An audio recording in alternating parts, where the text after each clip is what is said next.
What if I told you that every market crisis, every period of phenomenal wealth creation, and every seismic shift in global power over the last 500 years wasn't an accident, but the predictable output of a simple, repeating machine? There is a code. My name is Jamie Dimon, and for decades, I've watched brilliant traders and investors fail, not for lack of effort, but because they were trying to read the poem without understanding the language it was written in. Today, on Ray Dalio's channel, we are not just going to learn that language, we are going to get the translator. We are going to expose the 6 core drivers that have dictated the rise and fall of empires, currencies, and markets since the Medici banks. This isn't about a stock tip. It is about getting a 30,000-foot view of the entire financial landscape, so you can see the storms and the opportunities long before they appear on anyone else's radar. The gap between those who see these forces and those who don't is where fortunes are made and preserved. If you don't want to be a passenger in the economic cycles that will define the next decade, you need this perspective. Your future self will thank you for this single click.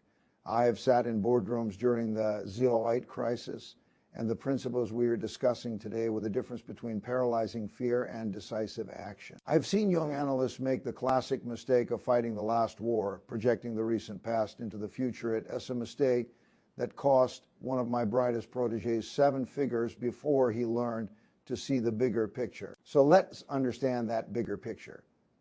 Think of the economy not as a chaotic mess of news headlines, but as a machine with a few simple, timeless parts. Ray's work shows us this machine runs on cycles, like seasons. There's the productive spring of a new dawn, the prosperous summer of growth, the inflationary autumn of excess, and the necessary, painful winter that cleanses the system. These are R&T metaphors. They are measurable phases driven by 3 major forces. The first is long-term productivity growth, our innovation, our hard work, our technological advancement. This is the slow upward trend line of human progress, but superimposed on that are 2 types of debt cycles. The short-term business cycle, the 5 to 8 year rhythm of expansion and recession that every trader feels in their bones. And then, far more powerful and dangerous, is the long-term debt cycle, spanning 50 to 100 years. This is where societies slowly, then all at once, build up debts that eventually exceed their ability to service them. We are not just in a regular business cycle downturn. The tremors you are feeling suggest we are at a critical generational inflection point in that long-term debt supercycle. But understanding the cycle is only half the battle. The real question is, where are we right now? And the signs point to a transition that happens only once in a lifetime. The engine of these cycles is just numbers on a spreadsheet. It is human psychology itself.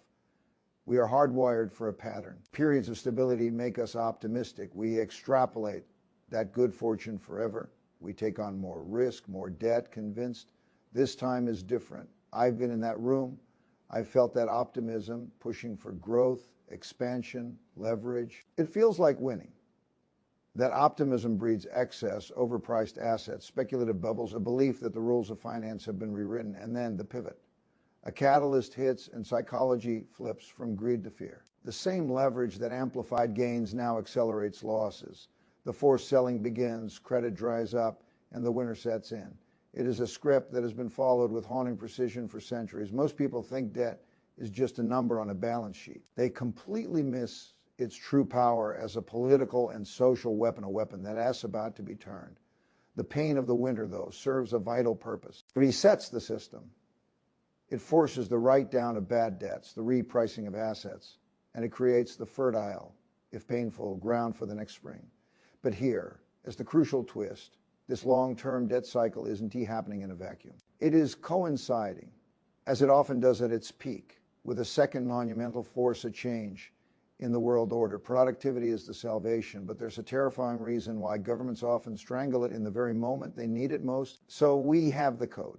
The machine, S gears are clear, productivity, debt, psychology. Now let us read the dials. Because every indicator, from inflation prints to bond market tantrums to headlines about new reserve currencies, is screaming one thing: we are in the late stage shift of the long-term debt cycle, coinciding with a change in the world order. This is not speculation, it is measurement. How do we diagnose our season? Look at the 3 dials: growth versus inflation, the crushing weight of debt service costs, and the impossible dilemma of the central bank. When growth is slow but money is cheap, you can kick the can.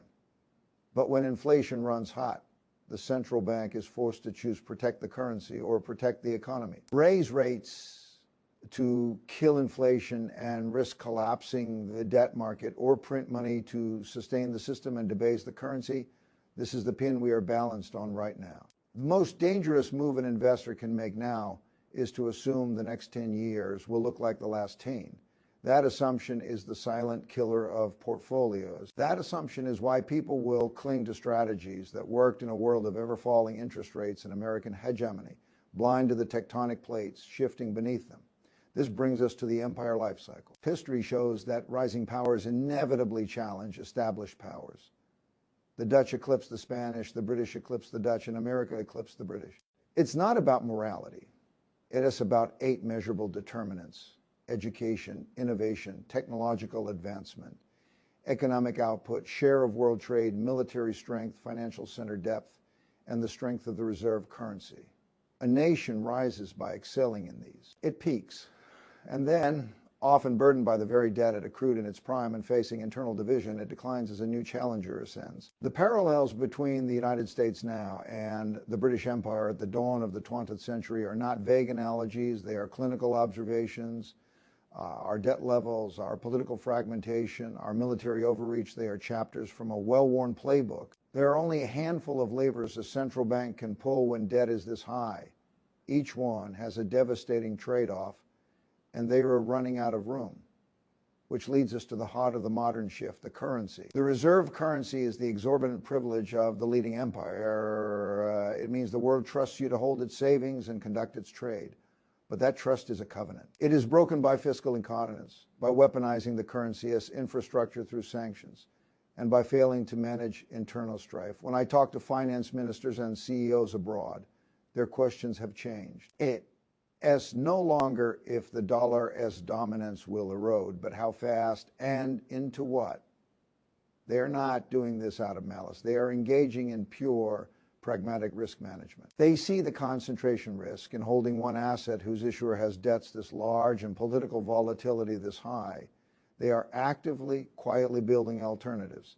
This is the changing world order in real time. It doesn't mean the dollar collapses tomorrow. It means its monopoly premium slowly fades. If you are feeling whipsawed, if your portfolio feels like it's reacting to news you don't understand, this is why. You're feeling the friction between two massive plates, the old order and the new. In 2009, we faced a cyclical crisis. Today, we face a structural shift. The next global conflict won't necessarily start with a bullet. It will start with a freeze of foreign assets or a switch in a trading settlement system. This is the new frontier of power. So the pressing, urgent question becomes, what do you actually do when the old maps no longer match the terrain? Knowledge without action is entertainment, and this is entertainment. We diagnosed the season, a global power transition amid a debt supercycle winter. So the question shifts from what is happening to the only question that matters: how do I not just survive, but thrive? You don't fight the weather. You build a sturdy all-weather shelter and a vehicle that can navigate any terrain. This is where Ray's genius moves from the theoretical to the profoundly practical. The goal is not to predict tomorrow's rain or sunshine. It is to build a portfolio, a financial life that can handle both and do reasonably well over time regardless. This requires a fundamental psychological shift. The goal is not to be a hero and pick the one winning trade. The goal is to be unbreakable. When I was younger, I wanted to be right. I wanted the home run trade. Now, I want my institution and my personal capital to be resilient. I want to be in the game decisively 20 years from now, while others who chased last decade as winners are wiped out. So how do you build that all-weather mindset? You think in terms of economic environments, not individual stocks. You ask, what does well when growth is above expectations? What does well when growth is below expectations? What protects me when inflation rises? What protects me when it falls?